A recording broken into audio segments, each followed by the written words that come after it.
What is going on, everyone? Thank you all for tuning into another video on the Simply Car Things YouTube channel here. As you can see right behind me, we don't have an M4, we actually have an F13 BMW M6. This is a 2013 powered by the S63 TU twin turbo V8 engine. And today, me and my buddy Tyler, you guys have seen him in numerous videos on this channel, are going to be installing a set of Project Gamma Catless downpipes for his M6. Now, he actually already has a full Dynon Valvetronic catback exhaust system mounted onto this M6, and he also does have a set of muffler deletes, and he has a resonator delete as well on this car. So the muffler deletes are separate. It's like an axle back that can be clamped on basically at will. So we may end up testing both setups today just to hear how they're going to sound, but we're going to be doing an install video, and stay tuned for the very end because we're going to have some awesome sound clips as well. Hopefully it won't be too dark by the time we get around to that, but I'm very excited. Please give this video a thumbs up, subscribe if you're new to the channel. Let's get into this install. Alright guys, so the downpipes are made by a company called Project Gamma, and these are ceramic coated, is that right? Ceramic coated, yeah. Gotcha. I've already unboxed them, so they were much nicer. Much more nicely wrapped up. Woo. Those look nice. And is that finish because of the ceramic coating? Yes. Okay, got it. Now that's gonna help with repelling heat, basically, off the downpipe, or? Essentially, yes, it makes it so I believe how it works is they're a lot less prone to absorbing heat. So whatever heat just kind of gets sent down through the rest of the exhaust. Keeps your engine bay temps low. And I'm even gonna go one step further and actually wrap them with some PTP turbo heat wrap. Obviously, I think we both know, and a lot of people know, that the S63 does suffer from a lot of heat management issues. And particularly that has led to a lot of problems down the road with these engines getting very hot. So anything you can do to repel heat or maintain temperatures is quite beneficial.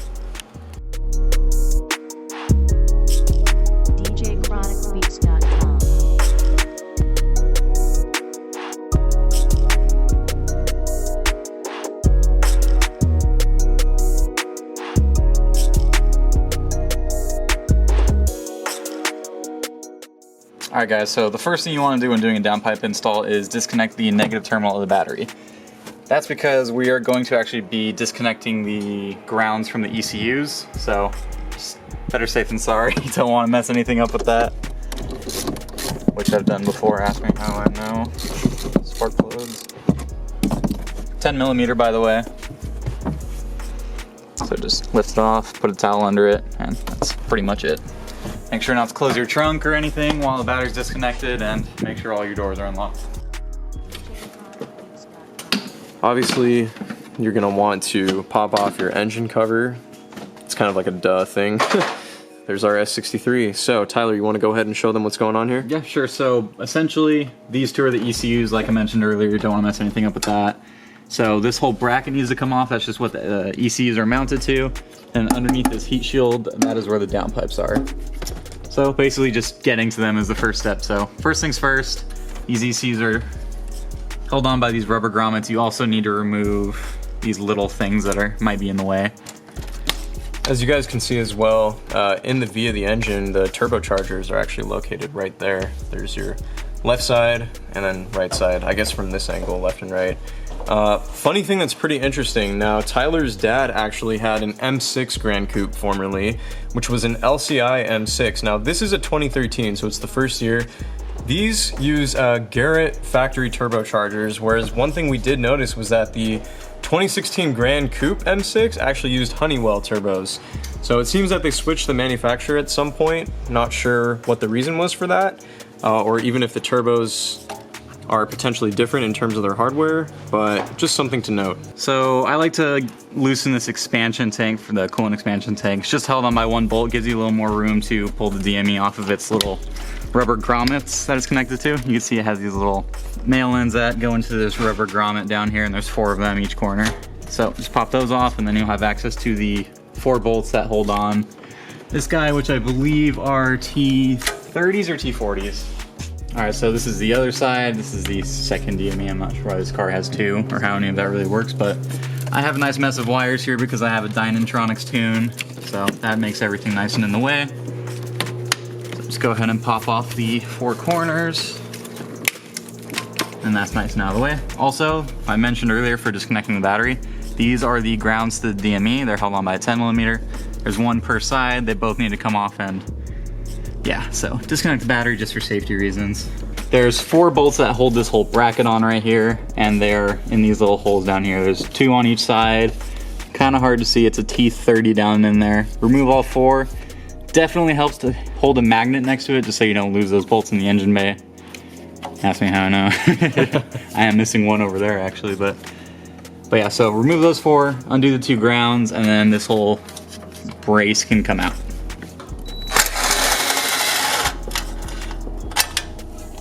Like so. All right, so once everything's disconnected, then you need to take out this entire brace, which it's just working around moving the DMEs out of the way. That side, I'll move to the other.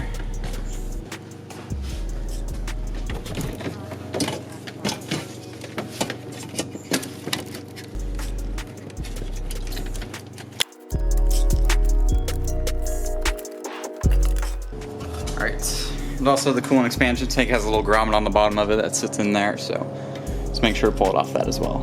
But that's the brace out of there, and now we have access to the heat shield. Alright, so next thing you want to do is we need to get these little heat shields, so these little hoses have to come out. Basically, there's 4 of these little clips around the entire thing. You just kind of want to pry on them all lightly, make sure you don't break anything. It's that brittle plastic that BMW loves to use. Yes, of course. Which just keep wiggling and they should come eventually. Sweet. There you go. So there's one of those per side. We'll just go ahead and get the other side off right now.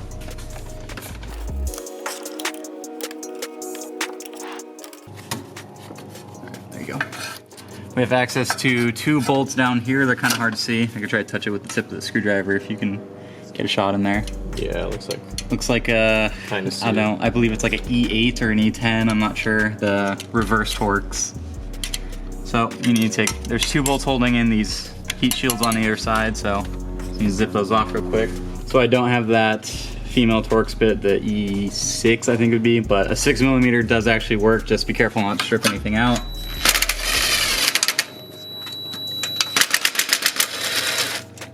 Just go ahead and remove that. And go ahead and pop off these 2 connectors right here. The one that accidentally came off worked out because it needs to come off. Alright, that's off. And pull it on out. And that's one side. Just doing the same to the other side. Go ahead and remove those 2 connectors first because it'll actually make it a bit easier to not have those in the way. And then those bolts are just very deep tucked under.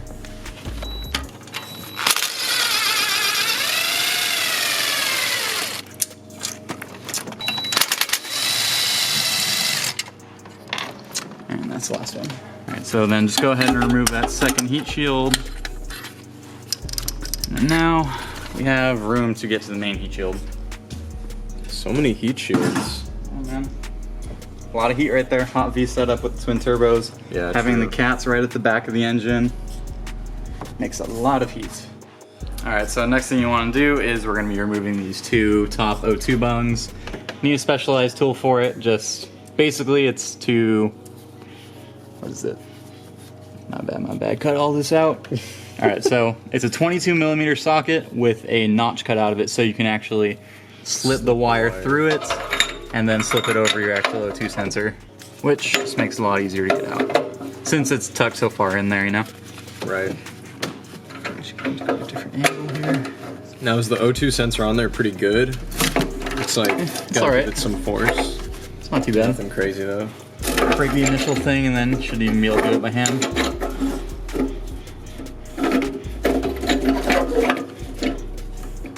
There's a wire, so you always have to kind of twist it. Yeah. Wow. Which I'm just doing that because I don't want to actually disconnect it, just so I don't mix up the wires or anything. Right, it makes right. it a bit easier to reinstall. I can just set these aside somewhere. Alright, there's an O2 sensor. Perfect. But in case I forget to mention it when you're putting these back in, twist it the opposite direction that you tighten it, so counterclockwise. And then so that'll kind of make it unravel itself and be where it needs to be once it's fully tight again. All right, go ahead and do the other side real quick.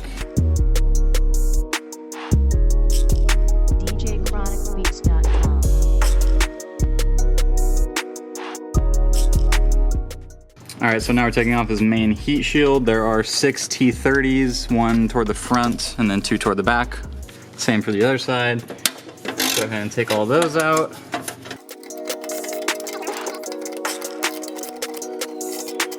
So I'll break them all loose, and then it seems like they can be done by hand after that. That one's good. And then just move on to the other side, and that should be enough to just lift up the heat shield after that, right? Should be. Double check if not. Okay.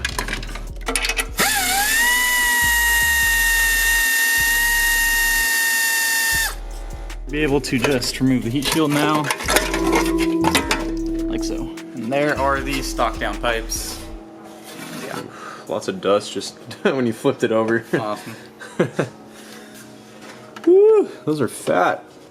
Yeah, so if any of you guys saw the last video with my dad's M6, that was downpipes and a full stock exhaust. This will be Catless downpipes, resonator delete, and then the Dyna axle back. So will be significantly louder, we'll see. Alright, so now we have access to the second set of O2 sensors, and it's kind of difficult to use the special tool because it has this around it, so I'm just going to use a normal wrench. They're 22mm. I'm using just a traditional, so go ahead and break them loose and then you can get them out by hand. Obviously do the same for the other side. Yes, sir.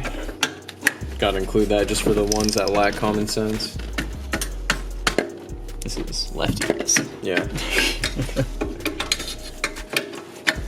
Speaking of common sense. Alright, there it goes. Alrighty. Alright, so up next we have the cats fully exposed, and now we just need to take off the brackets that are holding them in, which is this guy right here. Just take off the bottom, I believe it's a 6mm Allen, and then down here looks to be a 12mm, and there's 2 of them.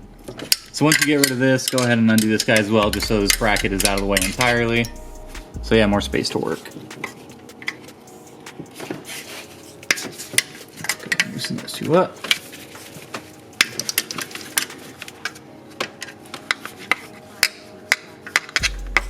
And go ahead and just fully loosen them.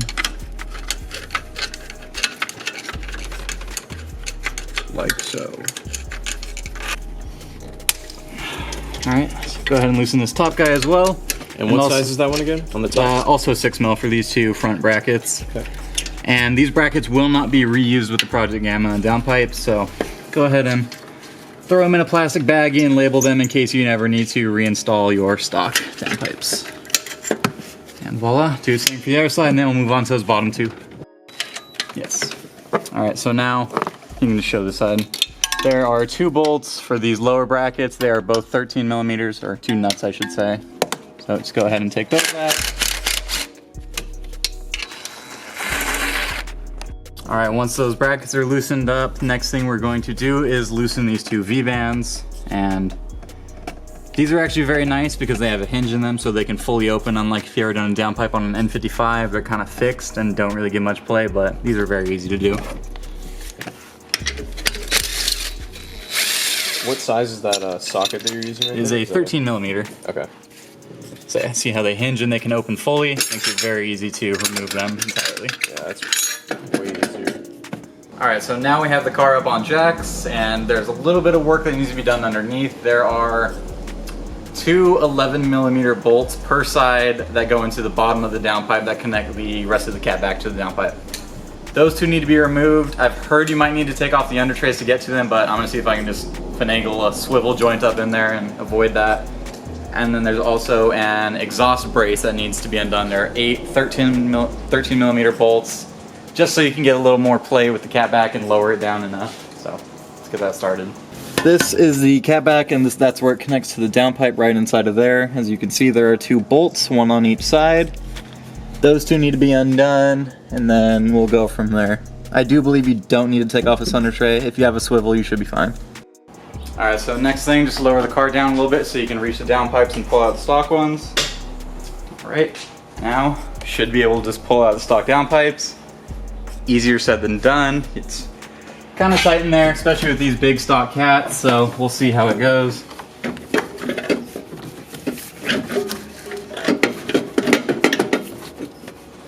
Any day now, Tyler. You know, Jesus. Remember the last video? Oh, there it goes. Alright, so after much fight, they will eventually come out. It's a big boy. A big girl, I should say. How much do you think those weigh? Not too bad, for like 15 pounds each. Would you say the Catless maybe about half that? 7 or 8 pounds? I'd say probably more than that, for like 5. That's really, I don't really weigh anything. DJChronicBeats.com.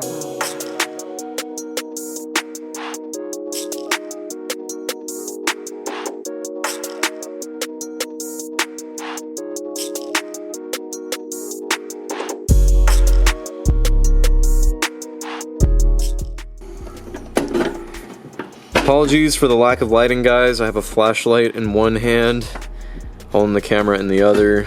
We are losing daylight by the minute here, so trying to wrap this install up, but we may be in complete darkness fairly soon.